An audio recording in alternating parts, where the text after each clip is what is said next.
तालुक्यातील सर्व पक्षीय शिष्टमंडळ यांची जोगमोडी ते पेठ रस्त्यासंदर्भात तहसील कार्यालय पेठ इथं आढावा बैठक. जोगमोडी ते पेठ या रस्त्याचं कोट्यावधीचं निधी मंजूर असूनही ठेकेदार यांच्याकडून रस्त्याचं निकृष्ट दर्जाचं काम चालू असल्यानं 18 डिसेंबर रोजी पेठ तालुक्यातील सर्व पक्षीय शिष्टमंडळ, तालुका अध्यक्ष, कार्यकर्ते, सरपंच, उपसरपंच, सदस्य या सर्वांच्या उपस्थितीत तहसील कार्यालय पेठ इथं जोगमोडी ते पेठ या रस्त्यासंदर्भात माननीय तहसीलदार गवळी साहेब तसेच सार्वजनिक बांधकाम विभागाचे अधिकारी सोनवणे, सहाय्यक शाखा अभियंता धिवार उपस्थित होते. रस्त्याच्या कामात गुणवत्ता नियंत्रणाचा अभाव स्पष्टपणे रस्त्याचं निकृष्ट दिसून येतोय. त्वरित सुधारणा करण्याची मागणी सर्वपक्षीय शिष्टमंडळाने केली. ठेकेदारानं रस्त्याचं काम दर्जेदार पद्धतीनं पूर्ण करावं, अन्यथा संबंधित ठेकेदाराला ब्लॅकलिस्ट करण्यात यावं अशी ठाम मागणी यावेळी करण्यात आली. पेठ हे तालुक्याचं ठिकाण आणि मुख्य बाजार आहे. पेठला ग्रामीण रुग्णालय, उच्च माध्यमिक शाळा, कॉलेज, महाविद्यालय असल्यामुळे तिथं जाण्यासाठी रुग्ण, विद्यार्थ्यांना, नागरिकांना हा एकमेव पर्याय रस्ता आहे. या रस्त्याच्या कामामध्ये सुधारणा नाही झाल्या सर्वपक्षीय शिष्टमंडळ यांच्याकडून रस्त्यावर आंदोलन छेडण्यात येईल असा इशारा देण्यात आला. यावेळी उपस्थित पद्माकर कांबडी, शिवसेना तालुका प्रमुख गिरीश गावित, राष्ट्रवादी तालुका अध्यक्ष सुधाकर राऊत, मनसे तालुका अध्यक्ष श्याम गावित, युवा नेते विलास अलबाड, माजी सभापती तुळशीराम वाघमारे, काशीनाथ भडांगे, मोहन कांबडी, रामदास वाघेरे, गणेश गवळी, अशोक गवळी, नंदू गवळी, कृष्णा चौधरी, प्रल्हाद गायकवाड, सोपान पवार, माहिती अधिकार अध्यक्ष पेठ रामभाऊ गहले, सुरेश धोम, देविदास गवळी, काशीनाथ पाडवी इत्यादी उपस्थित होते. हरणगावपर्यंत त्या ठेकेदाराने घेतलेलं एकदम निकृष्ट दर्जाचं आणि जोगमोडी जोगमोडी ते पेठ आता जे काम चालू आहे ते काय डांबर बांधलं दुसऱ्या दिवशी लगेच उघडून गेले असं एवढं काम राहतं का? त्याच्यावर फवारणी केलेली नाही किंवा धूळ उडवलेली नाही. डांबर थंड असल्यामुळे ते आणि डांबर ज्या प्रमाणात पाहिजे ते टाकलं नाही. जो टॅकट मारायला पाहिजे तो त्या पद्धतीने मारला. जर काम करत दुसऱ्या दिवशी उघडत असेल तर रस्त्याचा उपयोग काय? करून केलंच नाही पाहिजे ना.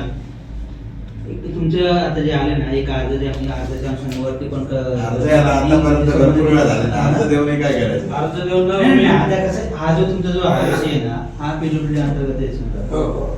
समजा त्यांच्या वरिष्ठांना किंवा त्यांना अर्ज मागच्या वेळेस रास्ता रोकोचा विषय ठेवला होता त्यावेळेस तुम्ही त्या पीडब्ल्यूडी वाल्यांना बोलवलं ते तेव्हा सांगितलं ना त्यांना.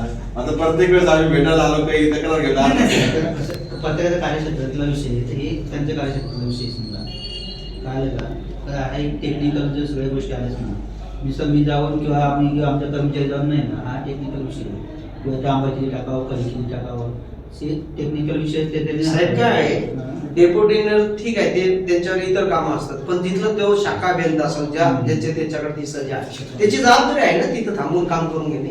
बरोबर अजिबात नाही. एक प्रश्न असा होता तालुक्यात कोणतं पण काम येऊ द्या बांधकाम विभागासंदर्भात किंवा इतर पण तालुक्यात जर काम चालू असतं तर तालुका लेवलला पदाधिकारी असतात का त्या कामाची देखरेख करण्यासाठी. तसंच प्रत्येक वेगवेगळ्या डिपार्टमेंट आहे. पीडब्ल्यूडी असेल पुन्हा जे पंचायत समिती असेल त्यांच्या डिपार्टमेंट प्रत्येकाचे कार्यक्षेत्र ठरलेले आहे. हे सर्व मान्य आहे सर. मी काल फोन केला होता पीडब्ल्यूडी मध्ये. आंध्रुटे मार्गे जो भवन रस्त्यावर कनेक्ट रस्ता गारमाड पर्यंत एंडिंग आहे तो रस्ता आता सध्या साईड पट्ट्या चालू आहे. मी त्यांना एक फोन करून विचारलं का ह्या रस्त्याचा ठेकेदार कोण आहे, मार्फत काम आहे, बोर्ड वगैरे लावला पाहिजे होता, कामाची मुदत काय आहे. तर असं काही फलक नाही किंवा ठेकेदार कोण आहे हे माहित नाही. म्हणजे पैसा सरकार देतो का कोणी देणगी स्वरूपात देतो हे पण कळत नाही. काम आहे नाही कोणाचे असो पण त्या कामाचा काम करत सगळ्यात महत्वाचं आहे साहेब हा जो ठेकेदार जो आहे ना एकही रस्ता 6-7 रस्ते आहेत.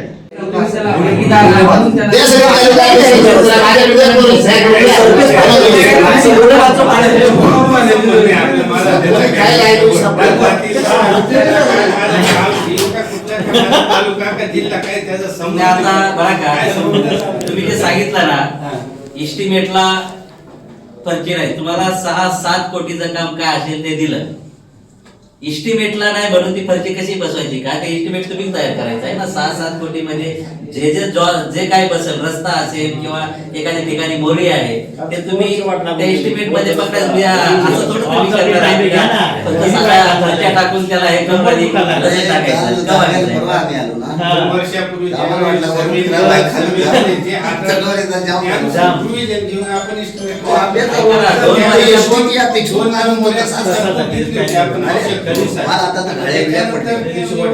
एखादी ऐका ना, traffic खूप झालेलीच नाही तिकडे.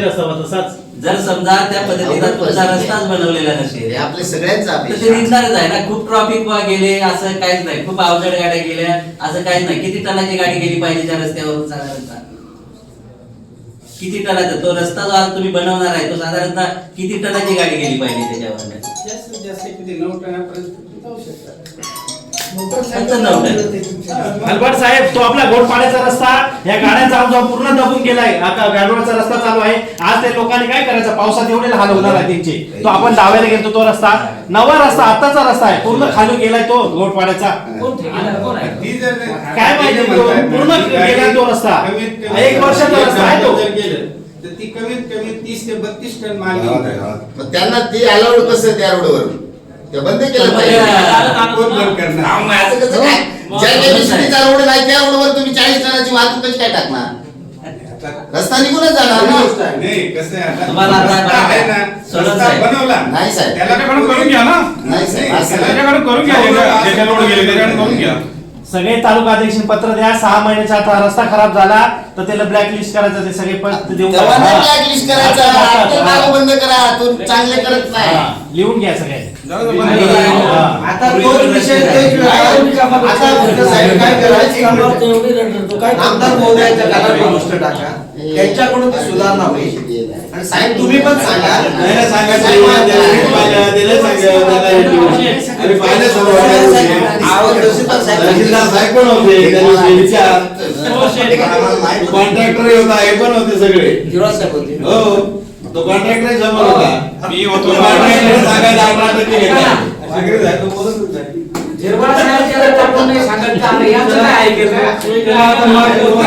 सगळे यंत्रणा होती. आता तेवढंच पर्याय आहे. तुम्ही सांगता 2 वर्षापूर्वी त्यांनी बीबीएम चालू केलं, खडीकरण केलं.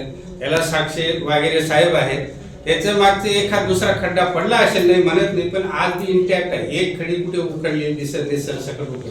आता जे आहे त्याने बीबीएम केला त्या दिवशी 2 दिवस घाट सावळ घाट बंद होता. सर्व हेवी ट्रॅफिक तिकडनं गेली. पुढे ते बीबीएम चालू होता, स्प्रे चालू होता. ओले याच्यावर गेले, त्याच्यामुळे उखडलंय, ते मी मान्य करतो. ही जी झाली तांत्रिक बाब, त्याच्यात ते जे आहे तर त्याचं व्यवस्थित नवीन बीबीएम करून घेण्यात येईल. आणि त्याचं जे आता कार्पेट डांबरीकरण चालू आहे, कालच सुरुवात झाली बीएम, तर त्याच्यात मी यांची ऑलरेडी नेमणूक आहे. त्यांचा सेक्शन आहे एस बी दिवर म्हणून, तिथले शाखा अभियंता आहेत त्या रस्त्याचे. त्यांना काल सकाळी मी स्वतः सांगितलं फोन करून, तिथं सकाळी 11 वाजेला लोड येण्याच्या आत तुम्ही तिथं हजर पाहिजे म्हणून. आणि ते तिथं हजर होते. त्यांनी स्वतः उभं राहून काम करून घेतलं. तरी सुद्धा काही समजा उखडला असेल किंवा काय असेल तर आता मी आज स्वतः जाऊन पाहणी करतो आणि त्याच्यात काय सुधारणा करता येईल ते तांत्रिकदृष्ट्या ठेकेदाराला नोटीस देतो ऑन पेपर. कागदावरनं त्याच्यात तुमचे सर्व काय म्हणणं आहे ते पण मांडतो. आणि काय तांत्रिक त्याच्यात चूक झाली असेल किंवा त्याच्यात काय सुधारणा करायची ते पण त्याला सूचना देतो. आणि त्या पद्धतीने नवीन काम मी करून घेतो. 24 लाईव्ह महाराष्ट्र न्यूज साठी प्रतिनिधी श्री धर्मराज चौधरी, पेठ.